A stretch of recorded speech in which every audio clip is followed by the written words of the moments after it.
बच्चों, आप सभी को नमस्ते। आज हम कक्षा 9वीं का समाज लोकतांत्रिक राजनीति पुस्तक का पाठ 5 संस्थाओं का कामकाज पढ़ेंगे। आइए पढ़ते हैं। प्रश्न नंबर 1, शब्दावली। गठबंधन सरकार। विधायिका में किसी एक पार्टी को बहुमत न होने की सूरत में दो या उससे अधिक राजनीतिक पार्टियों के गठबंधन से बनी सरकार। कार्यपालिका, व्यक्तियों का ऐसा निकाय जिसके पास देश के संविधान और कानून के आधार पर प्रमुख नीति बनाने, फैसले लेने और उन्हें लागू करने का अधिकार प्राप्त होता है। सरकार, संस्थाओं का ऐसा समूह जिसके पास देश में व्यवस्थित जन जीवन सुनिश्चित करने के लिए कानून बनाने, लागू करने और उसकी व्याख्या करने का अधिकार होता है। व्यापक अर्थ में सरकार किसी देश के लोगों और संसाधनों को नियंत्रित और उनकी निगरानी करती है। न्यायपालिका, एक राजनीतिक संस्था जिसके पास न्याय करने और कानूनी विवादों के निपटारे का अधिकार होता है। देश की अदालतों को एक न्यायपालिका के नाम से पुकारा जाता है। विधायिका, जनप्रतिनिधियों की सभा जिसके पास कानून बनाने का अधिकार होता है। कानून बनाने के अलावा विधायिका को कर बढ़ाने, बजट बनाने और दूसरी वित्त विधेयकों को बनाने का विशेष अधिकार होता है। कार्यालय ज्ञापन, सक्षम अधिकारी द्वारा जारी पत्र जिसमें सरकार के फैसले या नीति के बारे में बताया जाता है। राजनीतिक संस्था, देश की सरकार और राजनीतिक जीवन के आचार को नियमित करने वाली प्रक्रियाओं का समूह। आरक्षण, भेदभाव के शिकार व पिछड़े लोगों और समुदायों के लिए सरकारी नौकरियों तथा शैक्षणिक संस्थाओं में पद एवं सीटें आरक्षित करने की नीति। अगला प्रश्न है बच्चों, कार्यालय ज्ञापन कब लागू किया गया? 19 अगस्त 1990 में। SEBC का क्या अर्थ है? Socially and educationally backward classes. MLA का फुल फॉर्म क्या है? Member of legislative assembly. MP की फुल फॉर्म क्या है? Member of parliament. अगला प्रश्न है, दूसरा पिछड़ी जाति आयोग कब गठित किया गया? 1979 में। इसे अपनी सिफारिशें कब दी? 1980 में। संसद के कितने सदन हैं? लोकसभा, राज्यसभा, 2 सदन हैं। सरकारी निर्णय के से उठने वाले विवादों का निपटारा कौन करता है? उच्च व सर्वोच्च न्यायालय। किसी भी देश में कानून बनाने का सबसे बड़ा अधिकार किसे है? संसद को। अगला प्रश्न है, सदन का दूसरा नाम बताओ। चैम्बर। राज्यसभा का पूरा नाम बताओ। Council of states. लोकसभा का पूरा नाम बताओ। House of people. सरकार का प्रमुख कौन होता है? प्रधानमंत्री। राष्ट्र का प्रमुख कौन होता है? राष्ट्रपति। राज्यपाल का कार्यकाल बताओ। 5 वर्ष। राज्यसभा को क्या कहा जाता है? Upper house. लोकसभा को क्या कहा जाता है? लोअर हाउस, निचला सत्र। राष्ट्र के सभी फैसले किसकी मंजूरी से होता है? राष्ट्रपति। अधिकांश देशों में संसदीय लोकतंत्र को सरकार का कौन सा रूप माना जाता है? कैबिनेट रूप। अगला प्रश्न है बच्चों, टीम के रूप में कैबिनेट की मदद कौन करता है? कैबिनेट सचिवालय। भारत की रक्षा बलों का सुप्रीम कमांड कौन है? राष्ट्रपति। पूरा मंत्रिमंडल अपना इस्तीफा कब देता है? प्रधानमंत्री के पद छोड़ने पर। कैबिनेट के भीतर सबसे प्रभावशाली कौन होता है? कैबिनेट। भारत के पहले प्रधानमंत्री कौन थे? पंडित जवाहरलाल नेहरू। भारत का राष्ट्रपति किसकी तरह होता है? ब्रिटेन की महारानी की तरह। राष्ट्रपति का चुनाव कैसा होता है? अप्रत्यक्ष रूप से। पूरे राष्ट्र का प्रतिनिधित्व कौन करता है? राष्ट्रपति। राष्ट्रपति किन को नियुक्त करता है? उत्तर देखिए बच्चों, भारत के मुख्य न्यायाधीश, सर्वोच्च न्यायालय और राज्य के उच्च न्यायालयों के न्यायाधीशों, राज्यपालों आदि की नियुक्ति करता है। संयुक्त राज्य अमेरिका में न्यायाधीशों को कैसे नियुक्त किया जाता है? उनके राजनीतिक विचार और दलीय जुड़ाव के आधार पर। अगला प्रश्न है बच्चों, अगर आपको भारत का राष्ट्रपति चुना जाए तो आप निम्न में से कौन सा फैसला खुद कर सकते हैं? नंबर 1, अपनी पसंद के व्यक्ति को PM चुन सकते हैं। नंबर 2, लोकसभा में बहुमत वाले PM को उसके पद से हटा सकते हैं।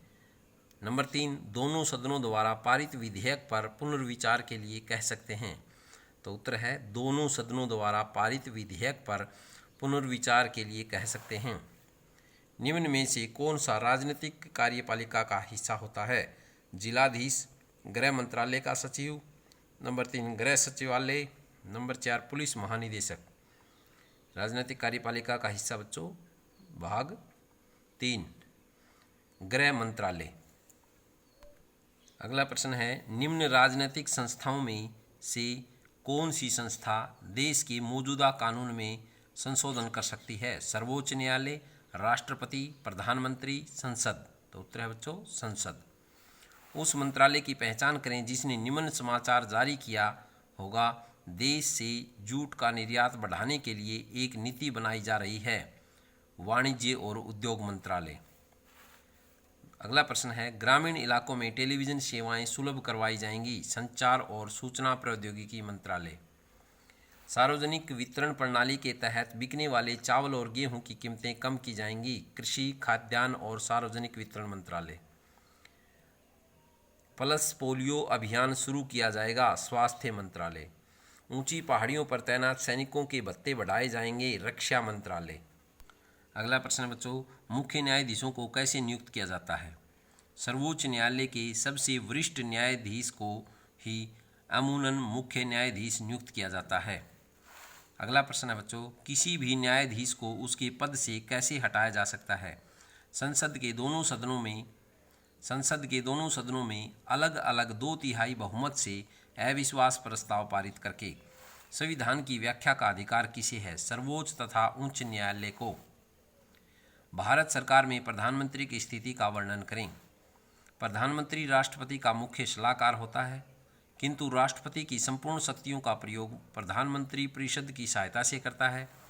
जब तक संसद में प्रधानमंत्री को बहुमत का समर्थन प्राप्त होता है, उसे कोई भी पद से नहीं हटा सकता। इसलिए भारतीय संविधान में प्रधानमंत्री की स्थिति अति महत्वपूर्ण है। धन संबंधी विधेयक तथा साधारण विधेयक में क्या अंतर है? धन विधेयक धन से संबंधित होता है। इसके विपरीत जो विधेयक धन से संबंधित नहीं होता उसे साधारण विधेयक कहते हैं। धन संबंधी विधेयक केवल लोकसभा में पेश किया जाता है, जबकि साधारण विधेयक राज्यसभा या लोकसभा किसी में भी पेश किया जाता है। अगला प्रश्न है, मंत्रिमंडल व मंत्रिपरिषद में क्या अंतर है? मंत्रिपरिषद मंत्रिमंडल से बड़ी होती है। मंत्रिपरिषद में 3 प्रकार के मंत्री होते हैं, कैबिनेट मंत्री, राज्य मंत्री, उप मंत्री, जबकि उसमें कैबिनेट मंत्री होते हैं। अगला प्रश्न है, भारत सरकार में राष्ट्रपति की स्थिति का वर्णन करें। भारत का सारा शासन राष्ट्रपति के नाम पर चलता है। जब वह नाम मात्र का अध्यक्ष है, राष्ट्रपति अपनी सारी शक्तियां केंद्रीय मंत्रिमंडल की सलाह से प्रयोग करता है। राष्ट्रपति की 2 विधायी शक्तियां बताओ। वह राज्यसभा से 12 तथा लोकसभा से 2 सदस्य पारित करता है। संसद द्वारा पारित सभी विधेयक उसकी स्वीकृति के लिए भेजे जाते हैं। अगला प्रश्न है, राष्ट्रपति की कोई 3 कार्यकारी शक्तियां बताओ। वह प्रधानमंत्री की नियुक्ति करता है तथा उसकी सलाह पर केंद्रीय मंत्रिपरिषद में अन्य मंत्रियों को नियुक्त करता है। नंबर 2, वह प्रधानमंत्री व अन्य मंत्रियों को उनके पद तथा गोपनीयता की शपथ दिलाता है। नंबर 3, वह भारतीय सेना के तीनों अंगों का मुख्य सेनापति होता है। वह युद्ध तथा संधि की घोषणा करता है। अगला प्रश्न है, राष्ट्रपति की 3 न्यायिक शक्तियां बताओ। वह सर्वोच्च तथा उच्च न्यायालय के मुख्य तथा अन्य न्यायाधीशों की नियुक्ति करता है। राष्ट्रपति वह सर्वोच्च न्यायालय से किसी भी कानूनी तथ्य के मामले में परामर्श ले सकता है। नंबर 3, वह किसी भी अपराधी की सज़ा कम या स्थगित कर सकता है। अगला प्रश्न है, प्रधानमंत्री की शक्तियों तथा कार्यों का वर्णन करें। प्रधानमंत्री मंत्रिपरिषद के सदस्यों का चयन करता है। नंबर 2, वह मंत्रियों के विभागों का बंटवारा करता है। नंबर 3, वह किसी भी मंत्री को पदोन्नत या अपदस्थ भी कर सकता है। नंबर 4, वह मंत्रिपरिषद की बैठकों की अध्यक्षता करता है। नंबर 5, वह देश के विकास के लिए योजना बनाने वाली संस्था नीति आयोग का अध्यक्ष होता है। मंत्रिपरिषद में श्रेष्ठ स्थिति के कारण संपूर्ण सरकार उसी के नाम पर चलती है। अगला प्रश्न है, न्यायपालिका की भूमिका बताओ। न्यायपालिका स्वतंत्र है। सर्वोच्च न्यायालय सरकार के फैसले को रद्द भी कर सकता है और सरकार को आदेश दे सकता है कि दिए गए फैसले में संशोधन करें। अगला प्रश्न है, लोकसभा का सदस्य होने के लिए क्या योग्यता होनी चाहिए। वह भारत का नागरिक हो। नंबर 2, उसकी उम्र 25 वर्ष से अधिक हो। नंबर 3, वह किसी लाभ के पद पर आसीन हो। अगला प्रश्न है, सर्वोच्च न्यायालय का न्यायाधीश बनने के लिए क्या योग्यता चाहिए। राष्ट्रपति उस व्यक्ति को सर्वोच्च न्यायालय का न्यायाधीश नियुक्त कर सकता है जिसमें निम्न योग्यताएं हों। वह भारत का नागरिक हो। नंबर 2, वह कम से कम 5 वर्ष तक एक या एक से अधिक उच्च न्यायालय में न्यायाधीश के पद पर रह चुका हो या कम से कम 10 वर्ष तक किसी उच्च न्यायालय में अधिवक्ता रहा हो। वह राष्ट्रपति की दृष्टि में कानूनी विशेषज्ञ हो। अगला प्रश्न है, प्रधानमंत्री कैसे नियुक्त होता है। प्रधानमंत्री के पद पर उसी को नियुक्त किया जाता है जो लोकसभा में बहुमत दल का नेता हो। बहुमत प्राप्त दल के नेता को राष्ट्रपति प्रधानमंत्री नियुक्त करता है। अगला प्रश्न है, राज्यसभा का अध्यक्ष कौन है। उपराष्ट्रपति श्री वेंकैया नायडू। दूसरा, पिछड़ी जाति आयोग 1979 में। देश के राष्ट्र का अध्यक्ष राष्ट्रपति। किस पीएम ने मंडल आयोग की सिफारिशों को लागू किया। विश्वनाथ प्रताप सिंह। राज्यसभा के लिए न्यूनतम आयु 30 वर्ष। अगला प्रश्न है, लोकसभा के लिए न्यूनतम आयु 25 वर्ष। संसद का कौन सा सदन कभी नहीं खत्म होता। राज्यसभा। अगला प्रश्न है, भारत में लोकसभा अधिक शक्तिशाली है, स्पष्ट करो। उत्तर है, निम्नलिखित बातों से स्पष्ट है कि भारत में लोकसभा अधिक शक्तिशाली है। नंबर 1, यदि दोनों सदनों में किसी साधारण कानून को लेकर मतभेद हो तो लोकसभा के विचार को प्राथमिकता मिलती है। नंबर 2, धन के मामले में भी लोकसभा को अधिक अधिकार हैं। लोकसभा द्वारा पास किया गया कोई भी धन संबंधी कानून को राज्यसभा खारिज नहीं कर सकती। राज्यसभा उसे पारित करने में 14 दिनों की देरी कर सकती है। लोकसभा मंत्रिपरिषद को नियंत्रित करती है। केवल वही प्रधानमंत्री बन सकता है जिससे लोकसभा में बहुमत प्राप्त हो। तो बच्चों, ये हमारा पाठ पूरा हुआ। आशा है आपको समझ में आया होगा। बार बार पढ़ें। धन्यवाद।